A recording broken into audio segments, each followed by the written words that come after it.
Buenos días muchachos, hoy vamos a hablar de lo que es la generalidad de la fisiología cardiovascular. Esta ya sería la introducción hacia lo que sería ya el tema de cardiovascular. Entonces, bueno, la bibliografía de referencias yo siempre les digo que lean de verdad lo que les mandan dentro de lecturas principales y lecturas complementarias. Ahí son textos relativamente cortos donde ustedes pueden encontrar mucha la información. Entonces, bueno, entramos en materia hablando de la anatomía funcional. Quiere decir de la relación entre cómo funcionan los diferentes aspectos anatómicos, en este caso de nuestro bello corazón, y que es de lo que vamos a hablar principalmente en este pedazo. Entonces, ¿qué es lo que tenemos que entender? Que se compone de cuatro cámaras, dos atrios, dos ventrículos. Aquí lo pueden ver en una imagen, digamos, como estática, pero me gustaría mostrárselos tipo animación. Entonces, como yo les decía, hay dos atrios, un derecho y, ay, bueno, el otro está más escondido, pero ahí está, el atrio izquierdo, ¿listo? Para que tengan una idea general, la función principal de los atrios es conectar las venas o arterias, en este caso algunos vasos, hacer, digamos, la conexión entre vasos y los ventrículos, ¿listo? Las otras dos cámaras de las que yo les hablaba son los ventrículos, un ventrículo derecho y un ventrículo izquierdo. Mm, Uno pensaría como uno lo ve y dice, no, este sería el atrio derecho, pero no, eso es falso. Es porque uno lo llama derecho, es porque tiene, se dice con relación al paciente, no como uno lo ve.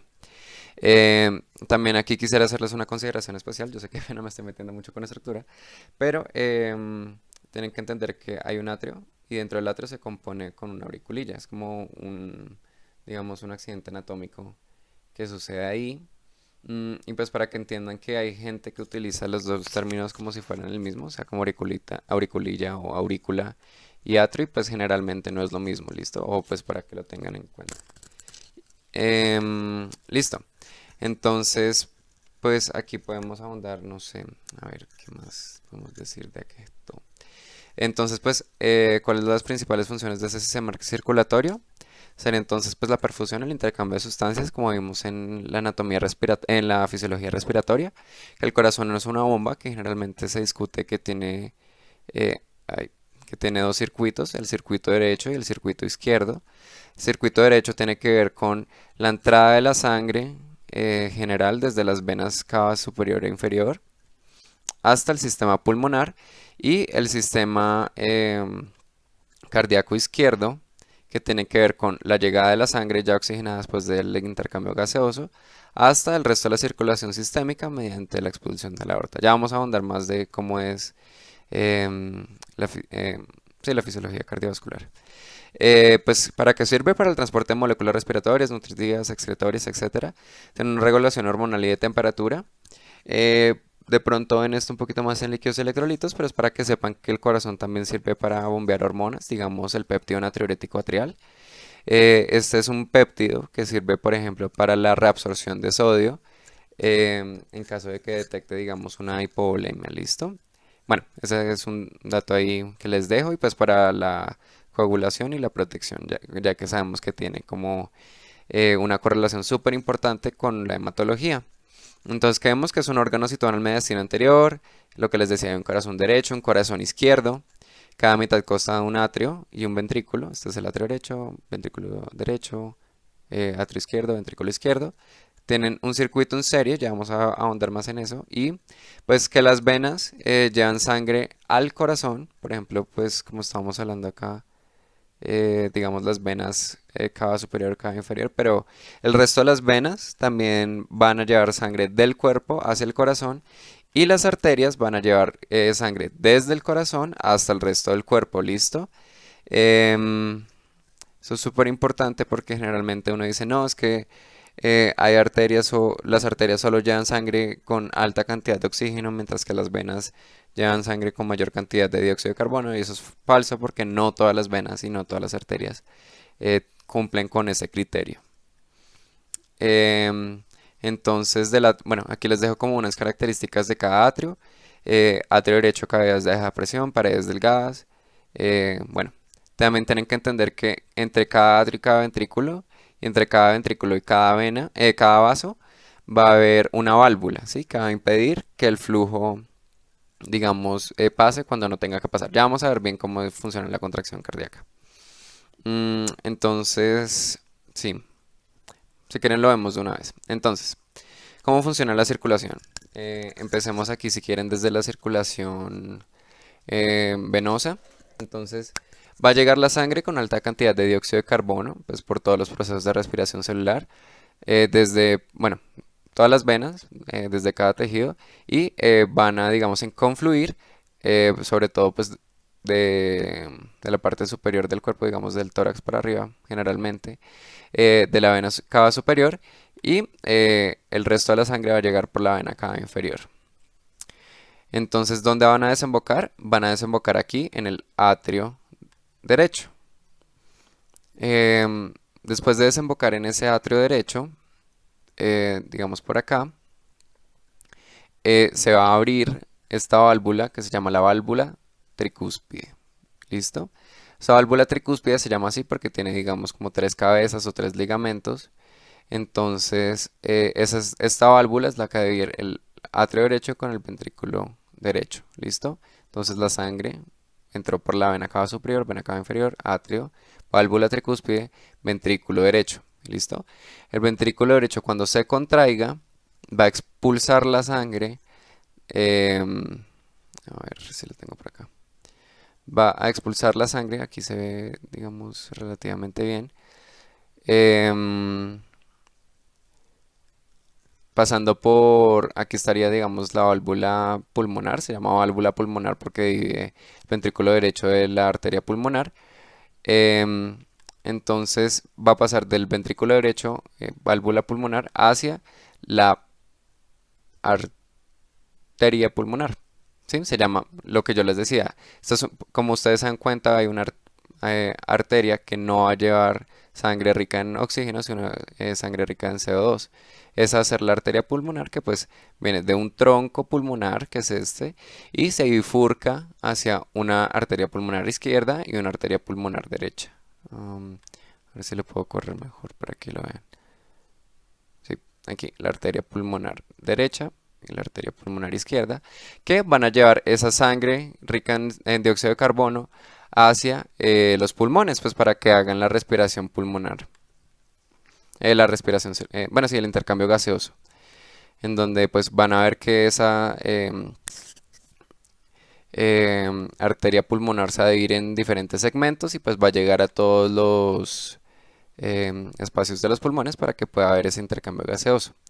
Después de que haya ese intercambio gaseoso, ¿se acuerdan que pues había conexión entre arterias y venas? Entonces, ya después de que hubo ese intercambio gaseoso, va a venir, van a, van a existir estas venas pulmonares.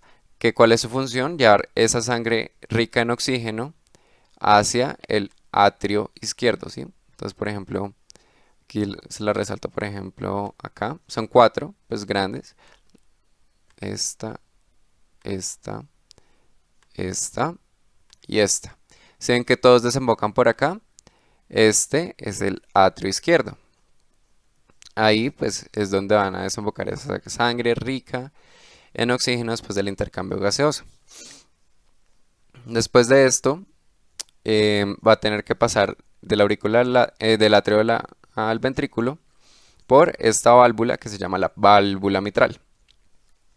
¿Listo? Esta válvula, a diferencia de la tricúspide, a pesar de que ambas sean válvulas auriculoventriculares, pues porque viene aurícula y ventrículo, esta solo va a tener, digamos, como dos componentes y pues por eso se puede diferenciar. La tricúspide tiene tres, digamos, músculos papilares, tres grupos de cuerdas tendinosas, tres valvas. Entonces, en la mitral va a tener solo dos. Y entonces, de aquí, el ventrículo izquierdo va a eyectarse la sangre, pasa por la arteria, por la válvula aórtica, ¿por qué? Pues porque es de la arteria aorta y va a ir hasta el resto de la circulación sistémica.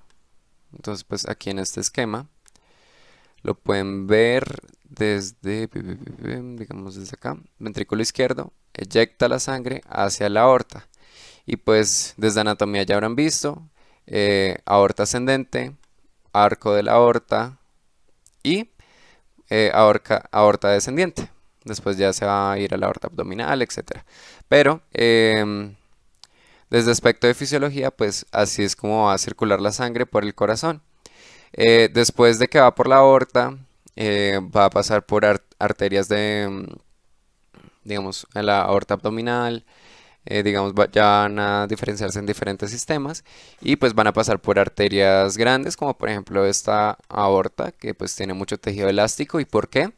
Pues porque tiene que soportar toda esa cantidad, toda esa fuerza, todo ese flujo que salió de ese ventrículo izquierdo. Entonces, pues por eso la aorta tiene que ser súper elástica, pues para poder soportar todo eso.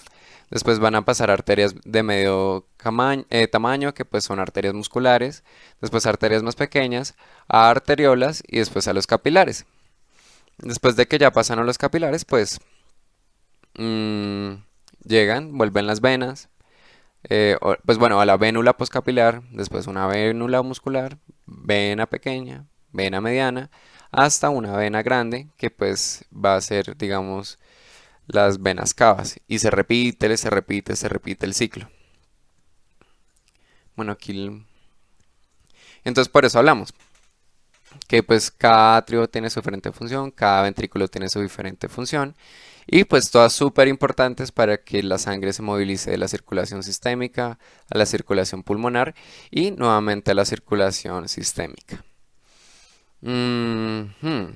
Y, bueno, entonces eso es lo que les decía, pues hay diferentes vasos de conducción.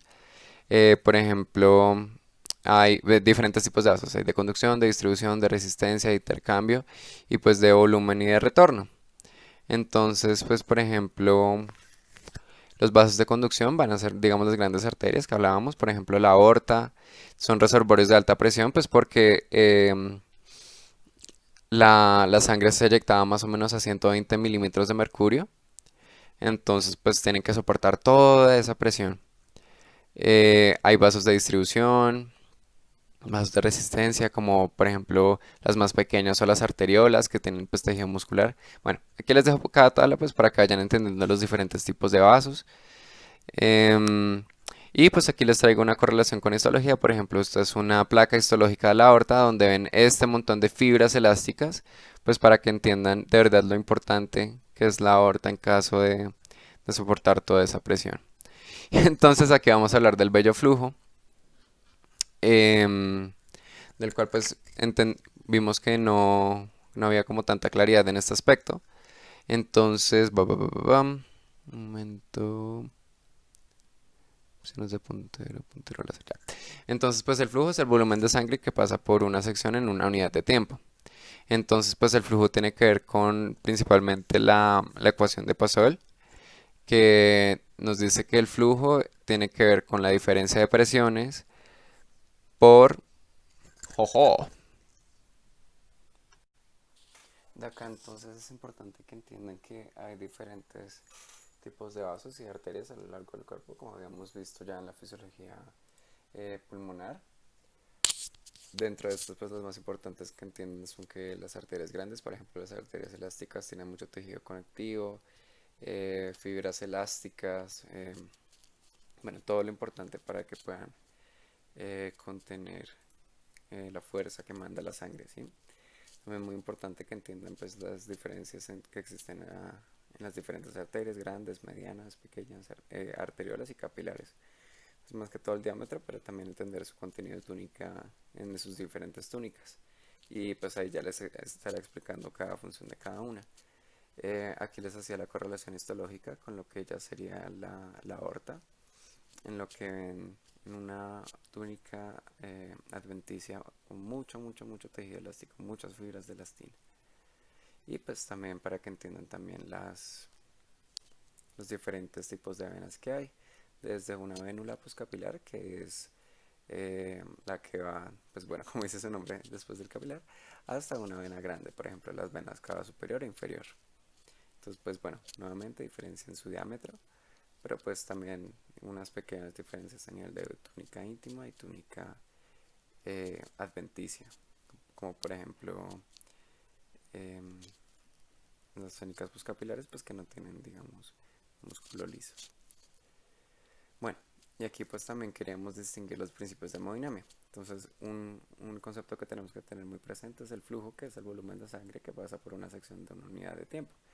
Y pues ocurre principalmente por diferencia de presiones. Entonces, pues esta es la ecuación de Poisson que habíamos visto, que dice que el flujo es igual a las diferencias de presiones por pi, pues porque estos son un circuito tipo tubo. Entonces ahí tienen que ver todas las relaciones, digamos, de círculos y etcétera, por 4 veces el radio sobre 8 veces la longitud, bueno, o sea, bueno, sí, 8 veces la longitud por la viscosidad de un líquido.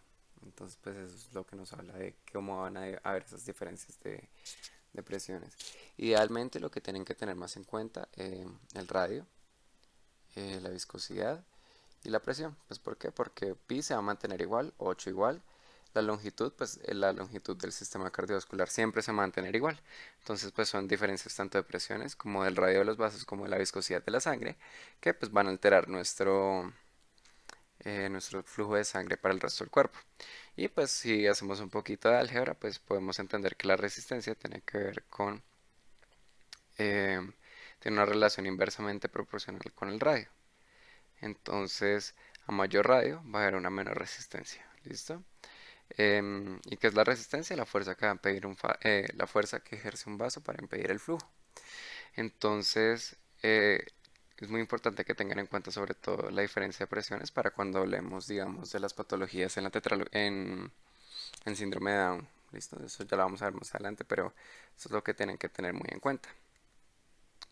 Y pues ahora bien, ahora pues podemos ver las diferentes presiones que hay en los diferentes sistemas, donde el sistema con mayor presión va a ser el de la aorta y el sistema con menor presión va a ser el ventrículo, sí, bueno, el corazón derecho, que idealmente, digamos, si nos devolvemos por acá, la presión tiene que ser muy bajita, pues porque para que la presión desde la vena cava superior e inferior vaya de mayor presión, que sería el sistema cava, hasta un sistema de menor presión, que sería el corazón derecho. Bien. ¿Qué otros principios de hemodinámica tenemos que tener en cuenta? Pues el radio, que es un factor importante para el flujo, como ya lo vimos, la viscosidad, que es inversamente proporcional al flujo, mayor viscosidad, menor flujo.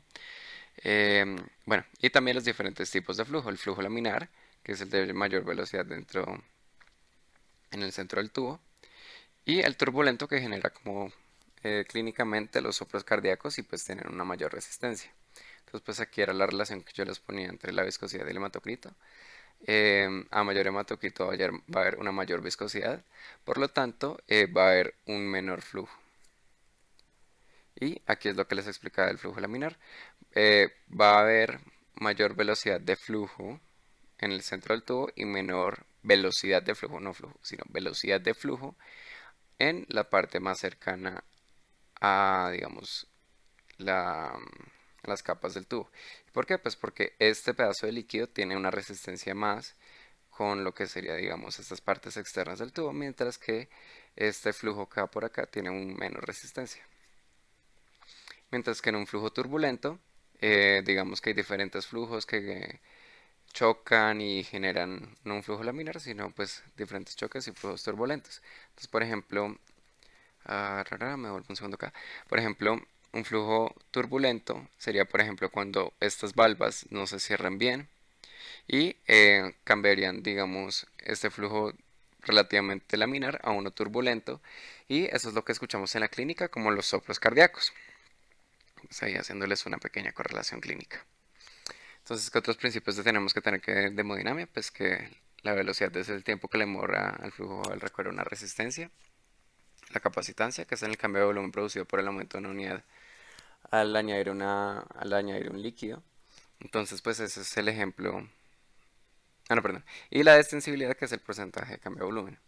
Entonces, pues, digamos con la distensibilidad y la capacitancia, una analogía que nos hacen es, por ejemplo, la bolsa. ¿Sí? La bolsa tiene una alta distensibilidad, una alta capacitancia, porque deja que le entre flujo mucho más fácil y puede formarse de una manera más importante.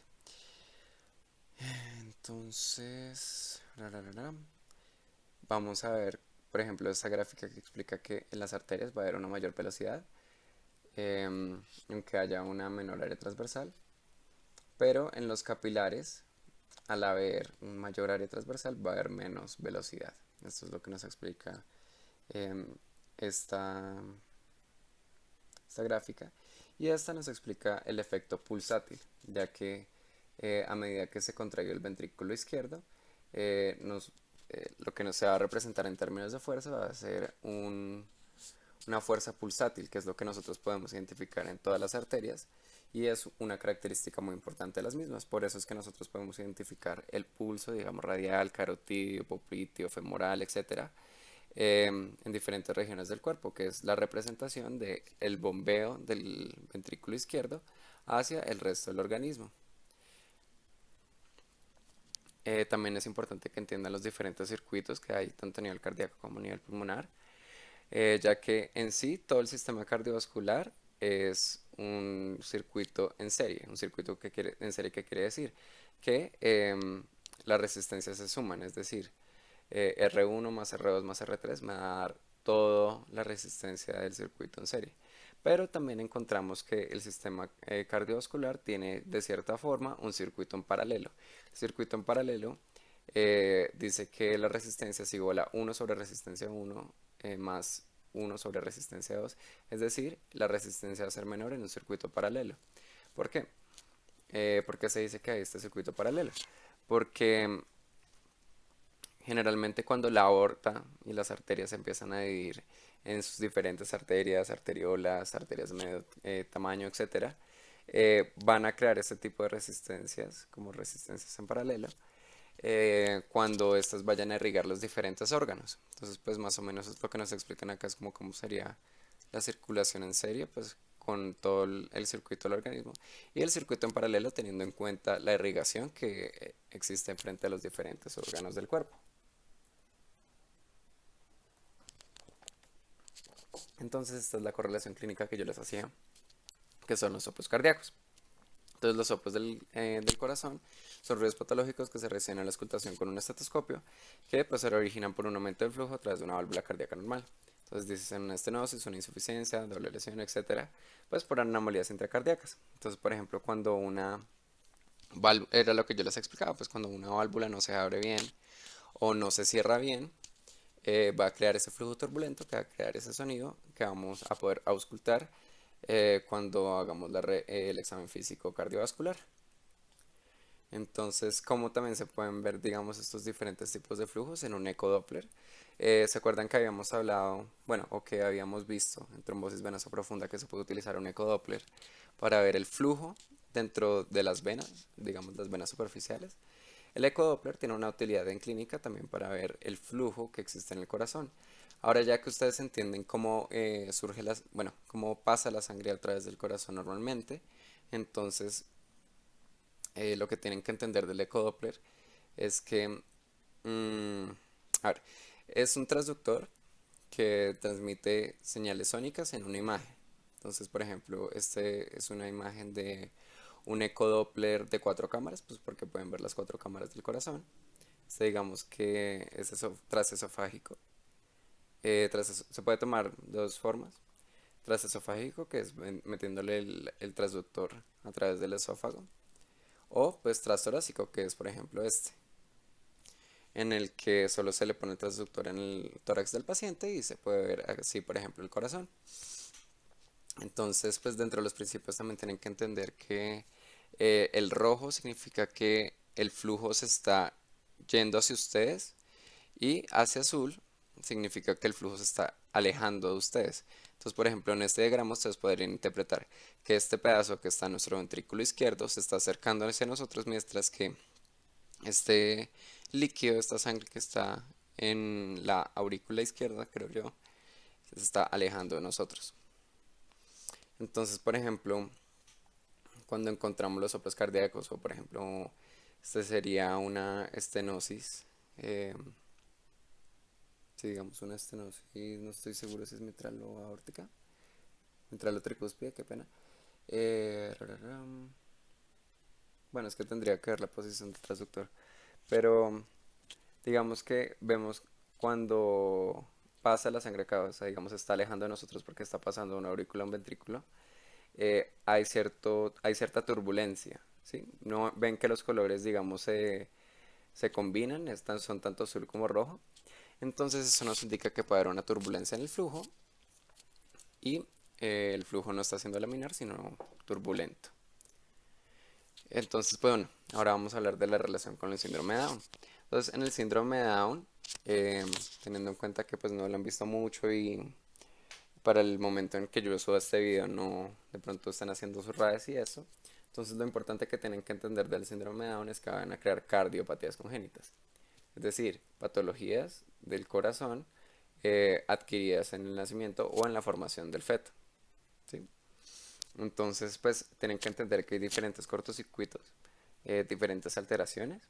Dentro de los principales son el defecto septal atrioventricular en un 37%, defecto del tabique ventricular, defecto del septo atrial, defecto septal atrioventricular parcial, la tetralogía de Fallot, el ductus arterioso persistente y otros más. Entonces, pues vamos a explicar uno por uno.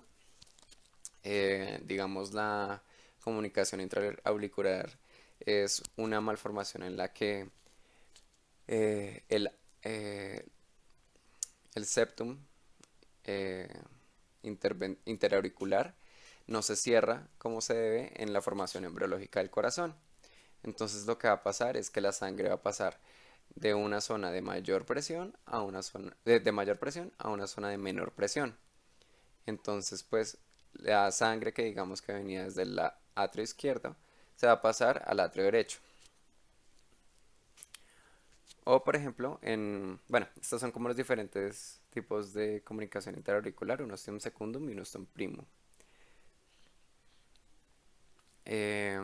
Sí, esto es como es una comunicación interauricular. Una comunicación interventricular es que el septum interventricular, es decir, lo que vive el ventrículo izquierdo y derecho, no se cierra completamente, por lo tanto, nuevamente, la sangre se va a pasar de un sistema de mayor presión, siendo este el izquierdo, a un sistema de menor presión, que va a ser este el derecho. Esos son como los cortocircuitos de izquierda a derecha. Y el otro es el ductus arterioso persistente.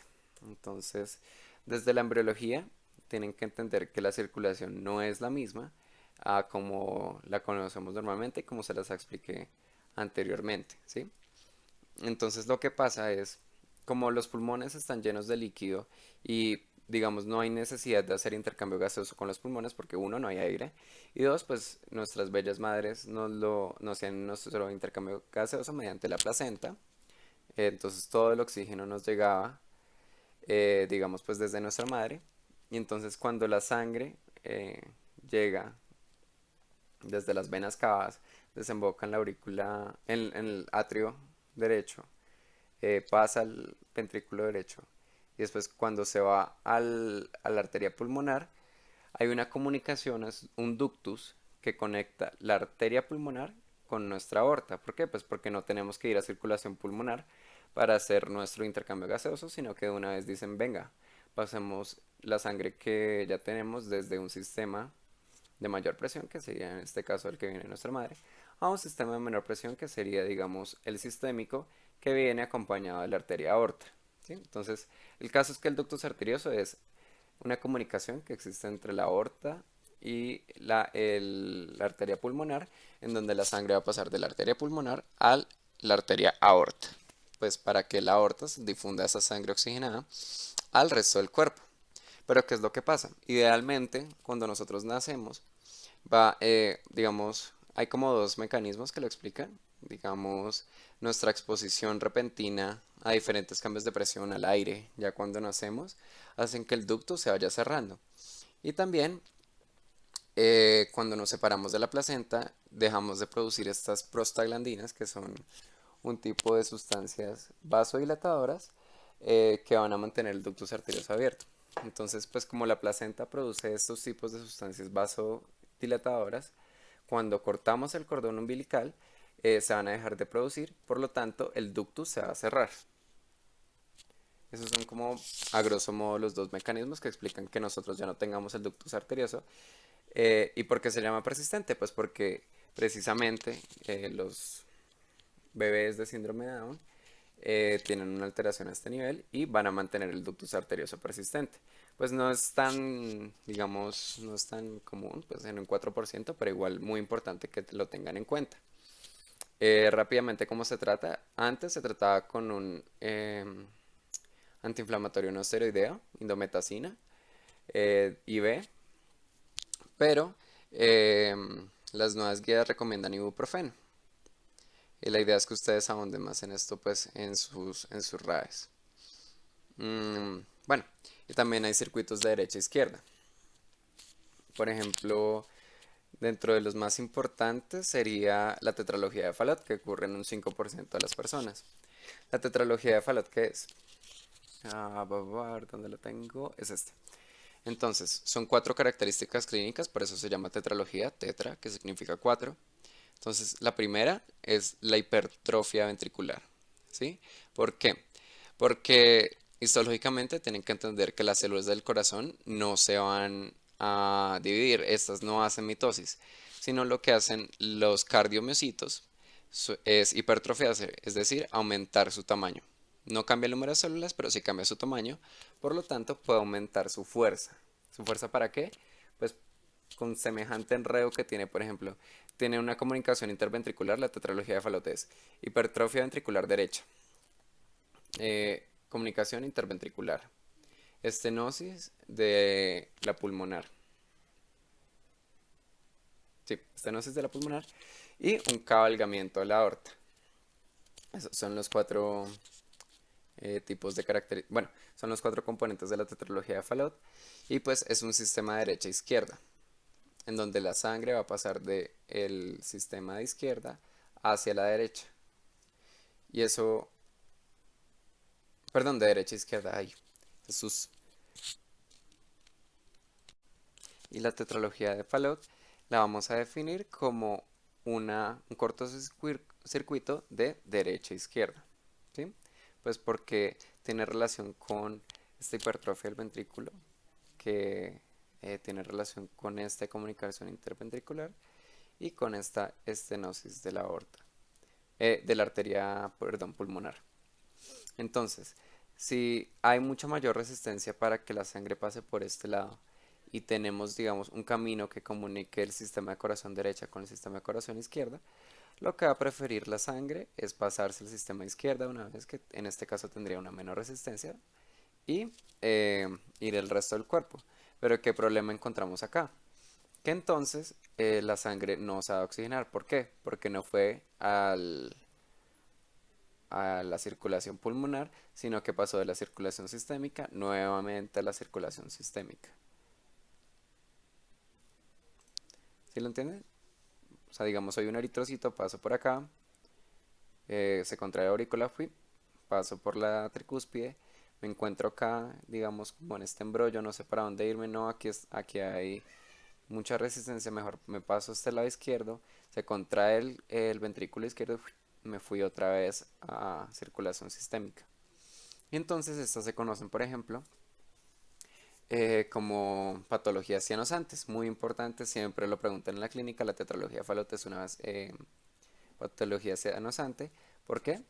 Pues porque la sangre no se va a oxigenar, por lo tanto va a ahondar la hemoglobina con alta cantidad de dióxido de carbono y pues cuando esta por ejemplo supera los 5 gramos sobre litro, sí, si no estoy mal son 5 gramos sobre litro, la piel se va a poner de una coloración azul.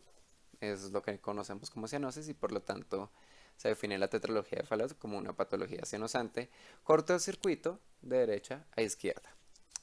¿Qué otras patologías también encontramos? Digamos, bueno, además de las comunicaciones interauriculares, tienen que entender que hay otro, digamos, otra estructura anatómica, que es el foramen oval.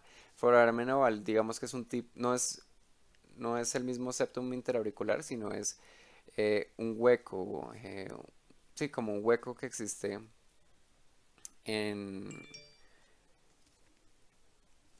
en el septum interauricular, en este caso fisiológico, pues con la circulación fetal, que se mantiene permeable, es decir, se mantiene abierto. Entonces generando también que pues la sangre pase de un sistema de mayor presión a un sistema de menor presión, ¿sí? Por favor tengan muy en cuenta la diferencia entre una comunicación interauricular y el foramen oval permeable. ¿Listo? Aquí es otro esquema que representa la comunicación interventricular. Entonces, sí, amigos, eso es todo con la fisiología cardiovascular perinatal, neonatal y durante inútero, para que la tengan muy en cuenta, por favor. También para, eh, pues para la vida, ¿sí? O sea, tanto para síndrome de Down como para la vida, saber cómo funciona la circulación em, inútero. Tener muy en cuenta lo que ya existe, digamos, inútero, que es el ductus arterioso y el foramen ovar permeable. Que las alteraciones ahí sí, digamos, de embriológicas cuando se forma el corazón, ya sería en la comunicación interauricular, pues con el ostium primum y el ostium secundum, y una comunicación interventricular. Ya la tetralogía de Fallot, digamos que es eh, muy, digámoslo como escalada, pero pues también muy importante. Y recuerden también la incidencia, es decir, que cuánto aparece cada enfermedad. Y sí, muchas gracias.